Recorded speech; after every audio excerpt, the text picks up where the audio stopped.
Le 12. Bon, bonjour à toutes et à tous. Nous allons faire notre petite vidéo pour les énergies de la nouvelle lune en balance. Donc, cette nouvelle lune en balance, elle est du 20... Non, le signe de la balance, pardon, est du 23 septembre au 22 octobre. Et la nouvelle lune aura lieu le 21 octobre. Cette lune en balance, tous les ans, c'est une nouvelle lune qui est idéale pour les partenariats, les contrats, les mariages et les unions. C'est rigolo parce que si, en fait, on se marie quand même plutôt l'été, hein. Pas en octobre et novembre. Mais bon, finalement, pourquoi pas? Ça pourrait lancer une nouvelle vague de mariage. Donc cette année, cette nouvelle lune, elle nous parle de l'art de dire non avec élégance et de rééquilibrer ses relations en conscience. Intéressant, hein? Pour celles qui ne savent pas dire non, et ceux aussi, hein, parce qu'il y a aussi des messieurs qui ne savent pas dire non. C'est pour ça que je l'ai sorti. J'ai mis Ishtar, qui justement parle de ce non. Je vous en parlerai tout à l'heure. Alors, la balance. Ça t'énerve, hein? Non, mais elle va venir sur toi. Oui, sachant qu'en plus je les aime pas. Mais bon, c'est voilà, la balance amène des punaises aussi visiblement. Donc la balance, c'est quoi? C'est le signe qui est en lien avec la beauté des formes et aussi la justesse des liens. Son élément, c'est l'air, donc idéal de paix, sens de la relation et des pensées harmonieuses. Et son mode, c'est plutôt cardinal, donc c'est le lancement du cycle, la décision, l'impulsion relationnelle. Donc il faut y aller mollo avec les impulsions, hein. Sa planète maîtresse, c'est Vénus. Donc c'est l'esthétique, l'amour, la diplomatie et la quête de l'harmonie. On en a un petit peu parlé la fois dernière, puisque en réalité, la double nouvelle lune en Vierge a un peu mis le bazar dans les signes, les mois, et voilà. Donc, comme là, on va rentrer en novembre, pardon, je vais vous parler aussi du Scorpion un petit peu, évidemment, puisque c'est quand même le signe phare de novembre. Donc là, je vous ai fait un petit rappel sur la balance. Maintenant, on va parler de cette nouvelle lune du 21 octobre qui se pose à la toute fin de la balance, donc effectivement, comme un champ sacré d'alignement personnel. Voilà, mais il ne faut pas s'y tromper. C'est une balance qui a sorti les gants de velours doublés de plomb. Voilà, elle est plutôt très costaud.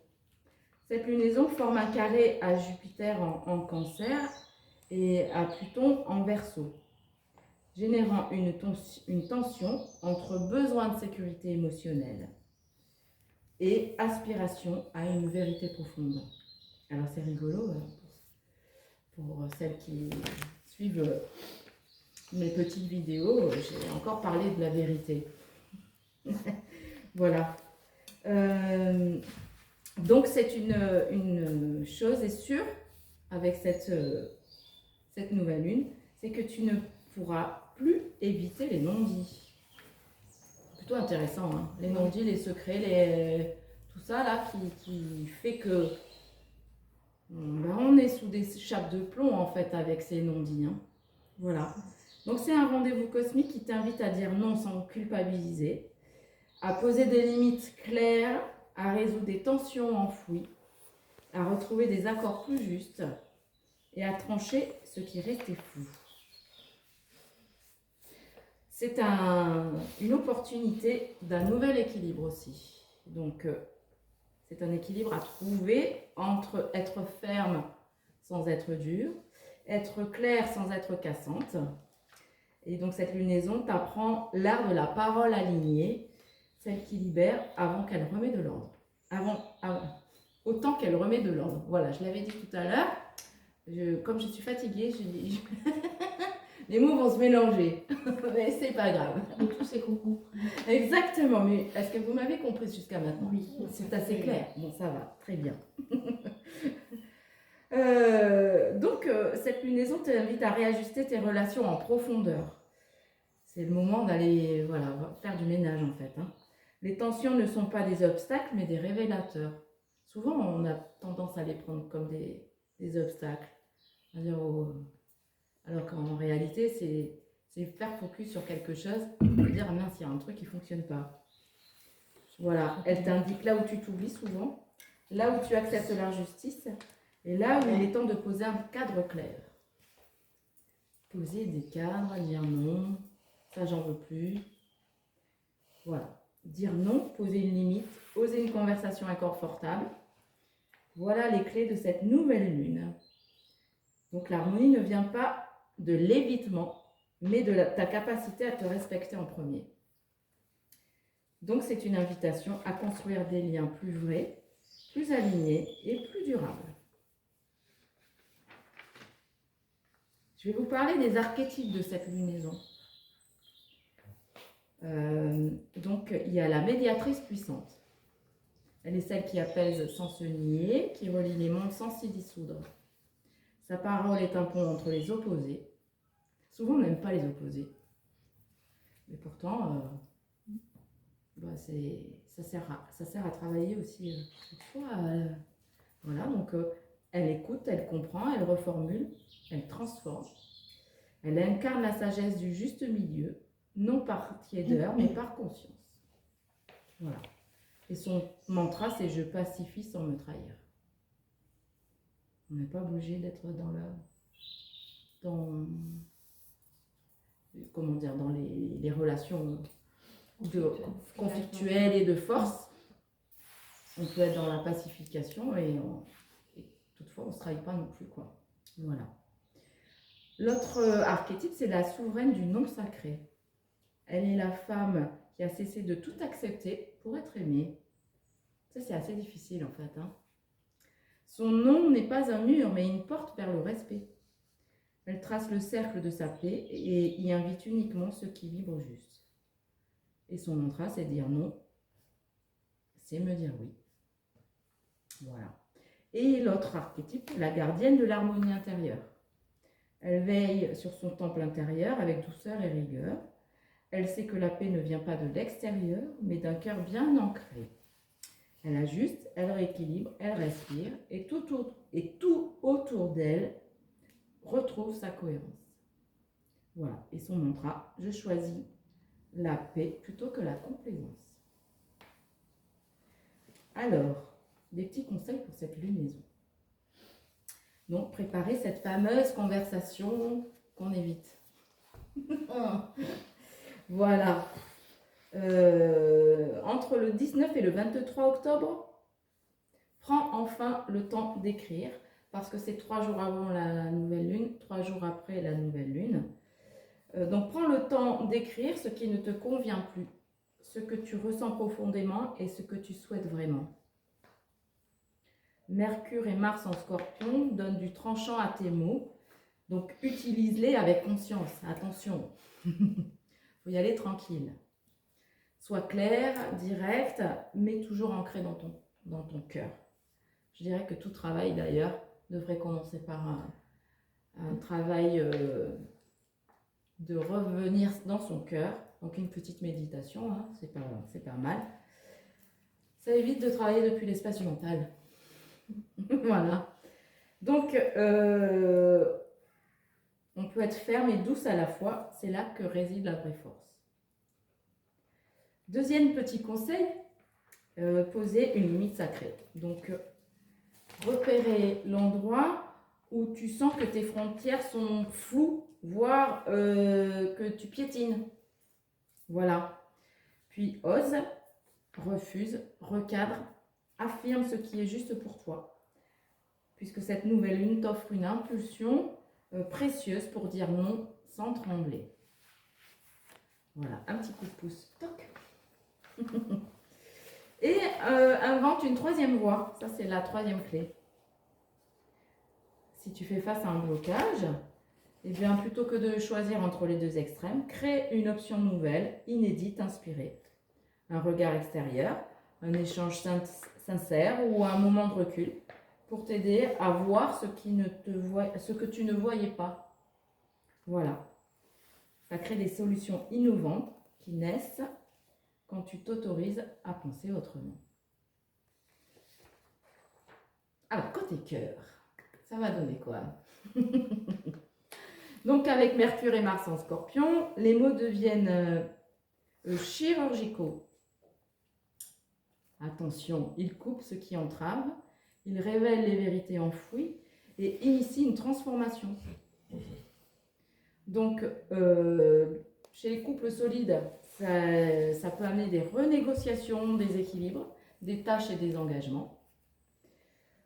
Dans les relations fragiles, je dirais que c'est l'heure au choix lucide.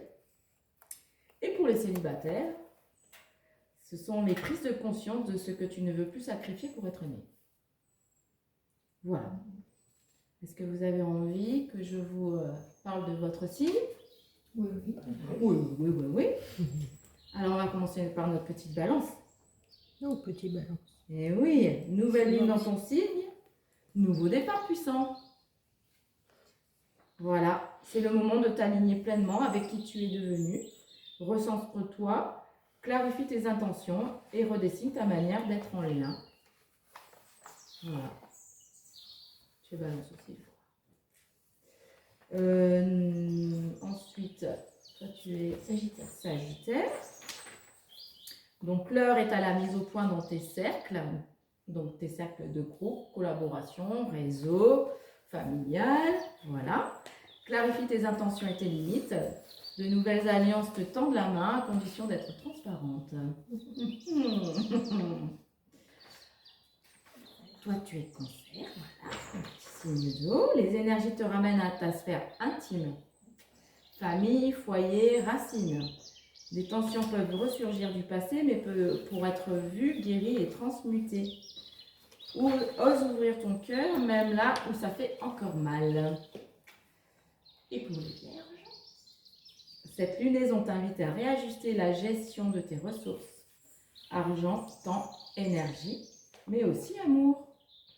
Donc reviens à l'équilibre du donner-recevoir, redéfinis ta valeur, tu mérites une abondance qui respecte ton rythme et ta vérité. Voilà, et je remettrai tous les signes dans la description de la vidéo. Voilà. On va passer... Alors, petit résumé du coup de cette nouvelle lune.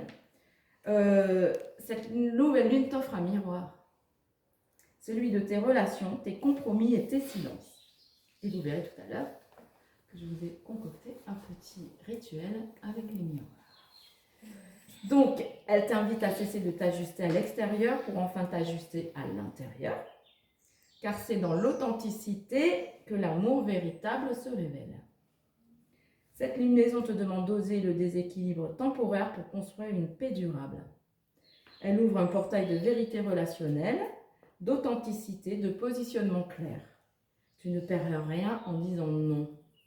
Tu t'honores, tu t'aimes, tu t'élèves. Donc ce que tu choisis maintenant redéfinira tes liens pour toute la fin d'année. Choisis-toi sans violence mais avec grandeur. Ok. Ça vous a parlé? Ouais, hein? Moi aussi ça me parle beaucoup. Ce fameux nom là, il va falloir qu'il sorte. Ok, on part sur le mois de novembre. Qu'est-ce que c'est que le mois de novembre et quelles sont ses énergies?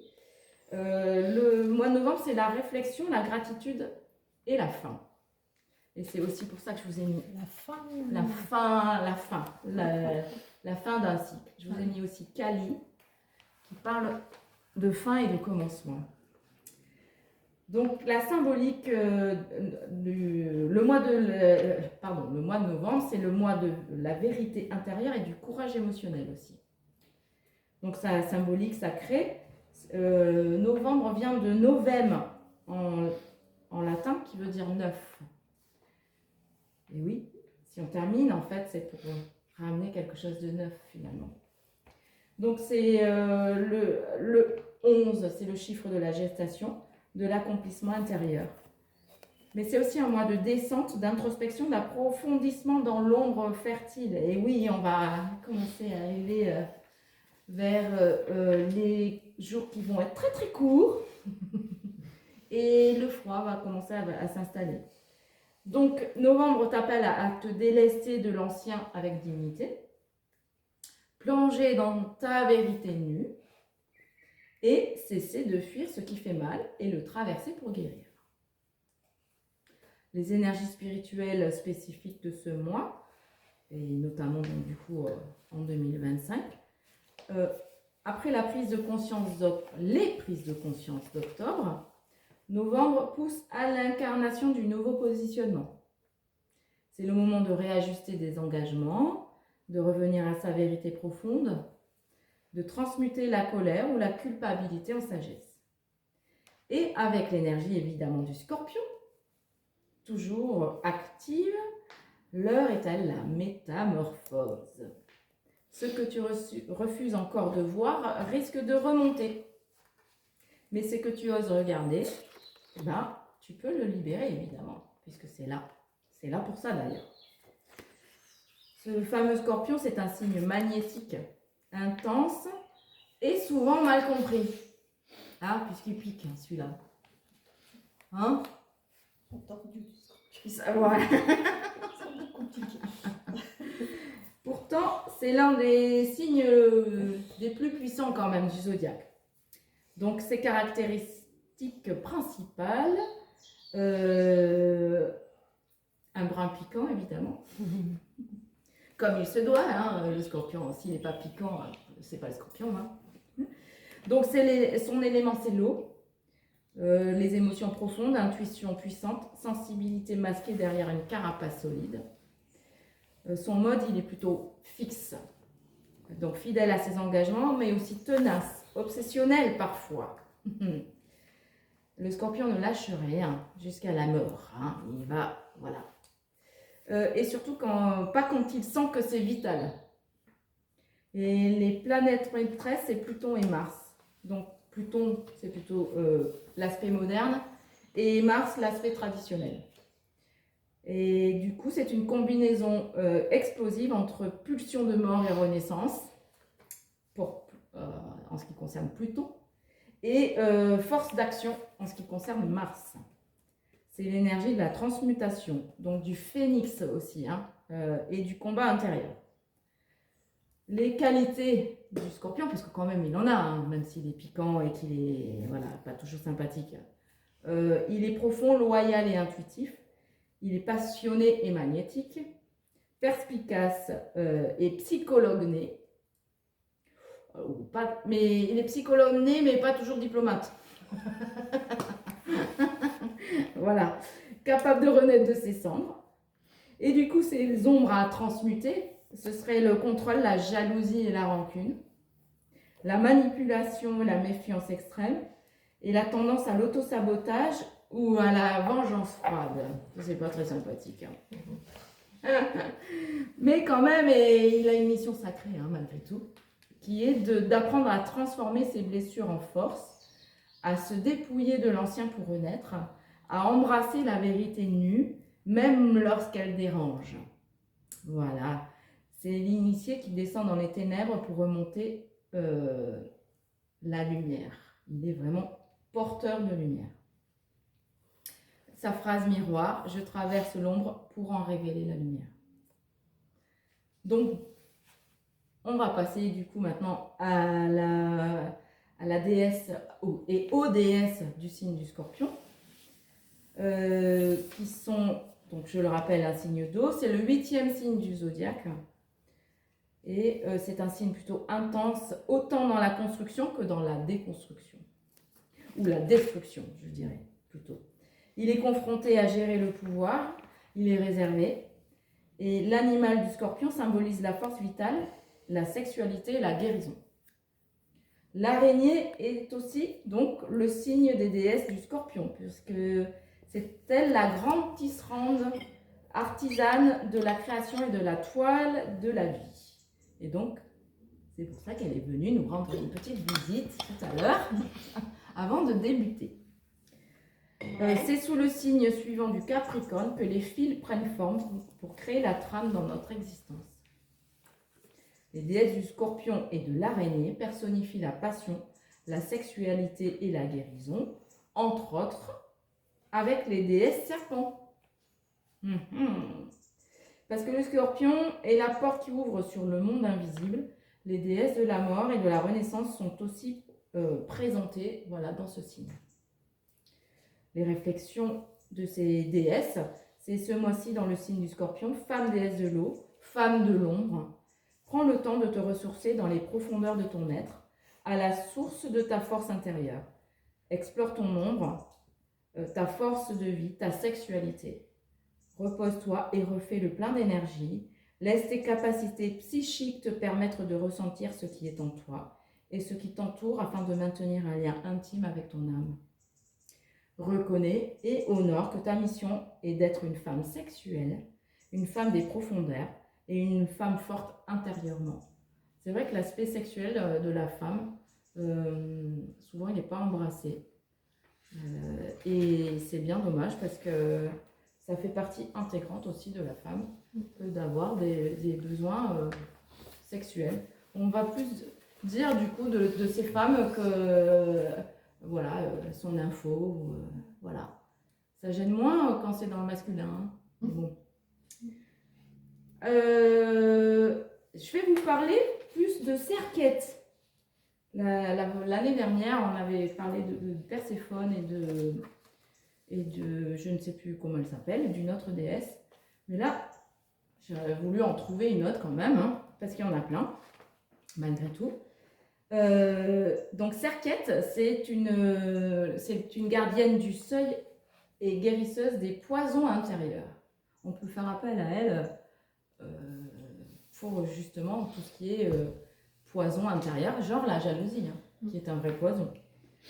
Donc c'est une ancienne déesse égyptienne, protectrice des femmes, des guérisons invisibles et des passages délicats. Elle est souvent représentée avec un scorpion d'ailleurs sur la tête. Symbole de transformation, de défense instinctive, mais aussi de régénération.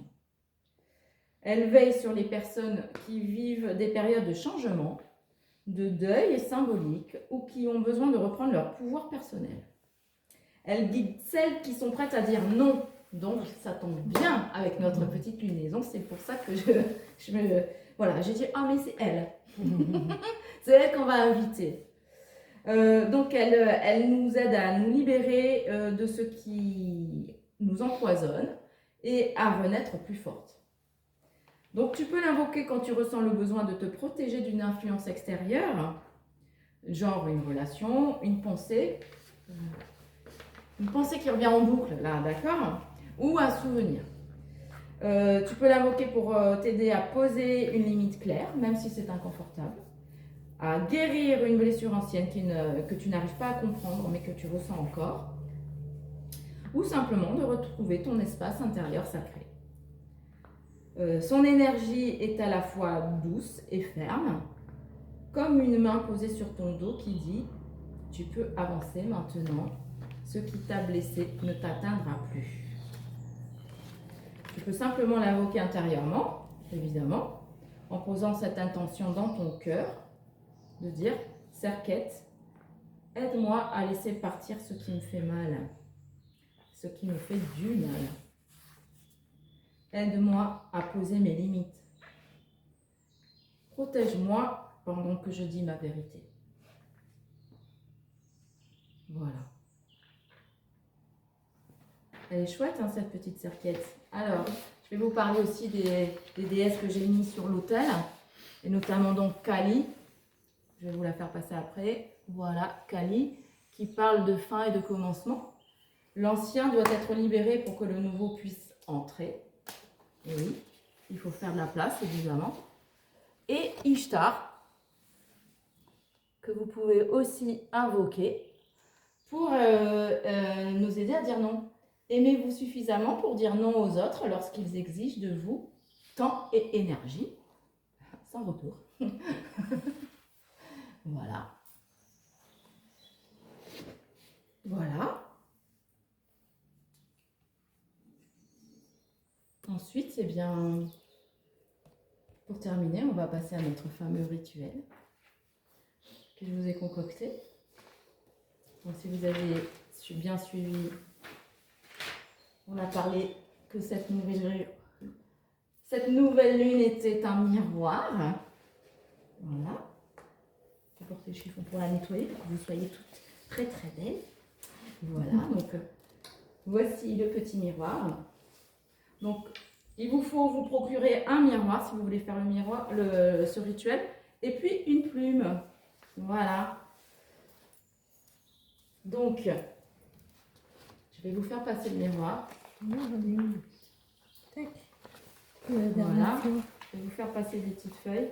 Il vous faut aussi une petite feuille que vous allez pouvoir couper en deux, si vous voulez. Voilà. Et vous prenez le temps, hein, si vous voulez. Vous faites pause aussi. Il vous faut donc un miroir, une plume, de quoi noter, une feuille et un stylo. Si vous voulez faire les choses dans l'amour, vous pouvez aussi utiliser un stylo rose, voilà, si vous avez un feutre rose. Voilà. Je vais vous faire donc maintenant passer le miroir. Et chacune d'entre vous va se regarder dans ce fameux miroir. Voilà. Et va dire à haute voix. Et va dire à haute voix, je me respecte assez pour dire non quand c'est juste. Toto ébloui. Au miroir plutôt vers ta Voilà. Je me respecte assez. Pour dire non quand c'est juste. Je me respecte assez pour dire non quand c'est juste. Maintenant, tu vas écrire une situation dans laquelle tu veux poser des limites claires. Et ensuite, je donne tout le rituel et on fera une petite... voilà, on pourra interrompre la vidéo. Ensuite, tu vas souffler sur la plume en visualisant cette énergie de paix retrouvée. Et tu pourras garder éventuellement cette plume comme talisman de vérité. Voilà. Et enfin, tu vas pouvoir dire, je pose mes limites avec amour, je choisis la vérité plutôt que le confort et je recrée l'harmonie à partir de mon centre. Prends le temps de faire ce rituel dans ton cœur. Voilà, et je te dis au mois prochain pour la nouvelle lune en Scorpion. À bientôt.